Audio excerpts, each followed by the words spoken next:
Dustin, just kind of, we're just going to take this moment to kind of reflect on the life and career of Mike Leach and just kind of remember him and share some memories and have a good time talking about one of our favorite coaches of all time here at Lubbock. So I'll kick it over to you to kind of lead things off. Yeah, I was lucky enough to get to go to school at Tech as an undergrad during really his peak. I was here in '06, and of course he left in '09, so I got to witness all those magical couple years in there, 2007, 8, and 9. That was really special. But I mean, what a character, what a straight shooter, and guy. Like every coach and player that's posted said all that too. It's funny hearing the stories that have come out about him. But I mean, even on his good teams or his better teams, he never let those guys get away with little stupid stuff, like he would call them out and didn't let his players do whatever, and he'd call them idiots. And one time, like one of the favorite one-liners he called Washington State, he said, "Our offense is constipated." So I'm like, yeah.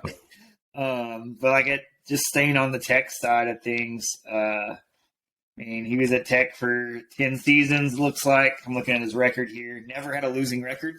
Yeah. In a season, 84-43, so pretty much won 2/3 of his games. And especially since then, we've kind of had a curse for him. I guess that's even going to loom even harder. I don't know. Maybe.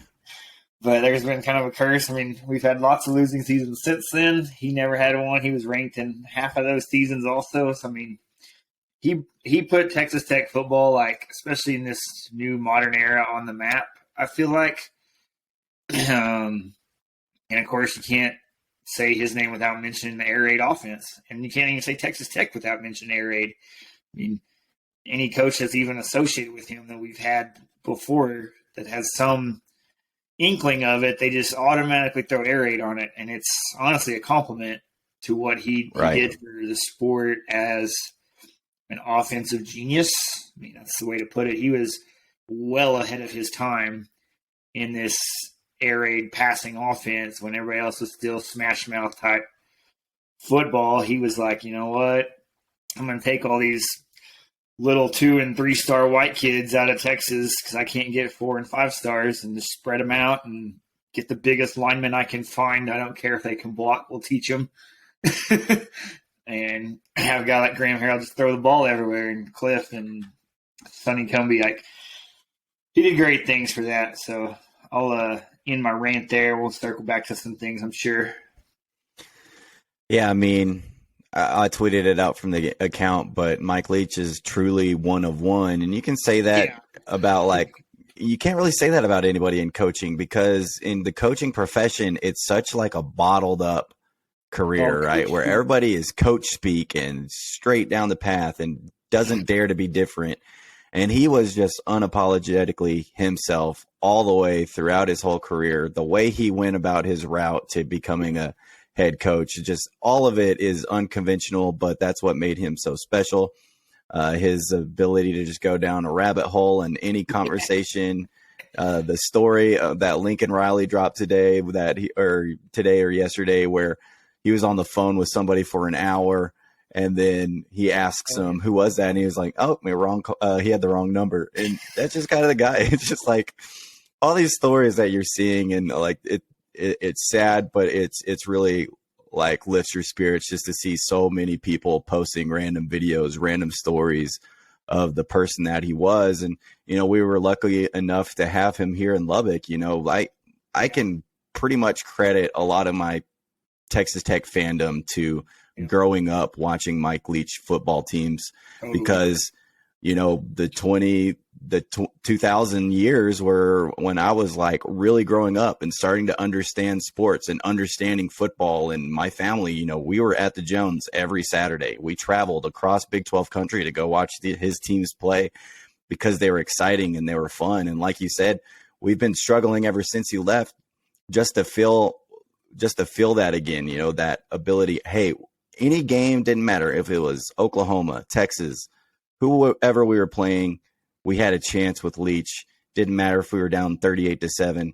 We had a chance with Leach, and you just can't say that about a lot of coaches. And so, I'm obviously grateful for all of the memories and all of the fun that he and his teams provided at the Jones and for me and for my family. And so it's sad, man. It doesn't feel real. It doesn't feel real. It feels like next season I'm still going to be expecting to see a funny clip of Mike Leach folding up chairs on the sideline. Or that was the most recent one. I was going to get into some stories. The most recent one, if you didn't see it, was on, I don't know, some random SEC Mississippi State game, and he was pissed that his offense is kind of struggling, and he went to the sideline and told everybody to get up, and he wasn't talking to anybody, wasn't watching the game. He kind of quietly folded every chair and laid it down, folded the next chair and laid it down.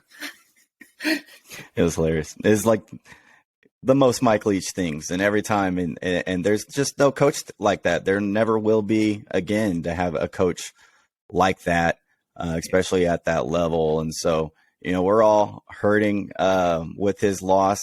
Yeah. Just thinking back on, some of my favorite wins, obviously 2008 over Texas, right up there. Beating Texas the first time with him in 2001, beating Chris Sims and that Texas team, right up there.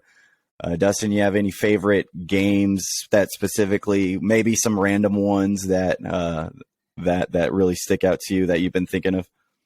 We traded blows with Oklahoma for a few years there. I mean, that's not easy to say. That was always nice. I mean, Texas, that win in 2008 was amazing. I mean, I never missed a game while I was a student, so I got to see every one of his games here. I think just like story-wise, my two favorite stories, one of them's kind of quick. He wasn't even here yet. He was the OC at Oklahoma. Right. For this story, if you didn't know that, he was Oklahoma's offensive trainer. That's why he got the job here, is because he was offense up there. But during the Red River shootout game against Texas, he left a fake script out before the game and wanted to see what Texas would do with it. They snagged it and kept it and thought that's the play they were running, and Oklahoma jumped out on Texas ass so quick. You just see him probably grinning and laughing about that. That's he just like, yeah, let's try it. The unconventional type of thinking, unconventional in the way, a lot of people talking about the story of Linwood, the kicker. You can't even remember his name, Matt Williams, I think it actually was his name, when he comes out, kick for rent, drills the field goal. Yeah. Yeah, and the only thing we sucked at on that team was we didn't have a good field goal kicker, and we got our field goal kicker from the kick for rent thing. Yeah. Finding guys like Wes Welker, who was severely under recruited and who ends up being one of the greatest college football players ever at Tech, and like Leach made the small white slot guy. Oh yeah, that's why the NFL took off with it. Yeah, because Wes Welker, Danny Amendola. Found those guys. Eric Morris had a really successful college career here. Eric Morris, and you talk about the coaching tree and all the people that throughout this game now that have been affected by his coaching, and that, that's the thing about college football is you can't tell the story without Mike Leach. He completely changed offenses, and his offenses will continue to evolve, throughout the rest of college football, because his coaching tree is already growing and growing and growing, and those guys' trees are going to start growing. And it's all started from Leach, who dared to be different, who dared to let's throw the ball, and that's what made it so fun. Is Texas Tech, that was our thing. That was our thing. We threw the ball. We were going to throw it 50 times. Kitley's already in the second group of these right guys. Yeah, you could say Cliff's on their first little main branch, and then you got Kitley under there. You're already getting into second and third branches of the Leach tree. Yeah, it's crazy. And that was the cool thing, and Tech fans obviously never stopped rooting for Leach. We all kind of rooted for Washington State when he was there. We've all kind of rooted for Mississippi State, except for one game when he played us in a bowl. And, it is kind of bizarre that his last bowl game, ends up being, coaching against Texas Tech. So just, and not to mention, like, I'm just scrolling through stuff and his infatuation with Pirates. yeah. That kind of also took over the Tech fan base. I tried to find whatever shirt I could that had like some sort of pirates on it, and so I found this Dan Levitard show, which with the pirate themed. But Levitard show also loved Mike Leach a lot, so kind of fit in. You've seen like Tech's gonna wear a little pirate Yeah. flag symbol on the back of their helmets. Their school is probably gonna do some stuff. I'm sure Washington State and especially Mississippi State will do some stuff. But the fact that he was just so infatuated with anything pirate and reading about it. Had statues and ships in his office.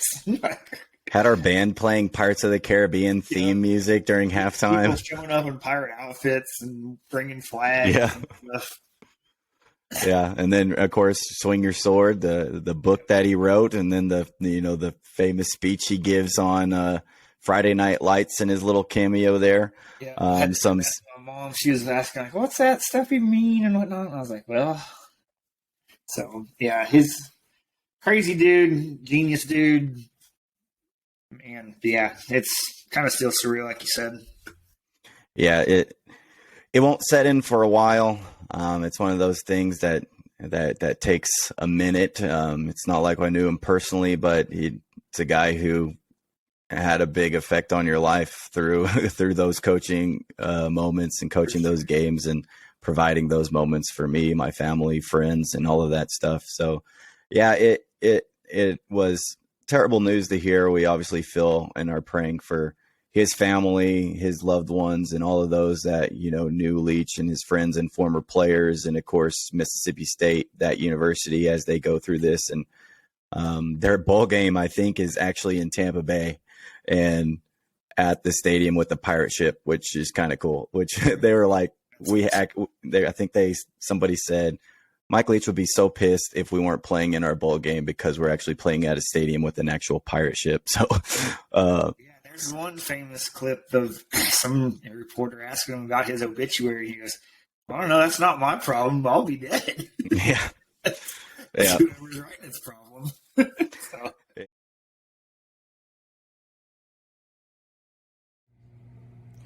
Catch y'all at the next tailgate.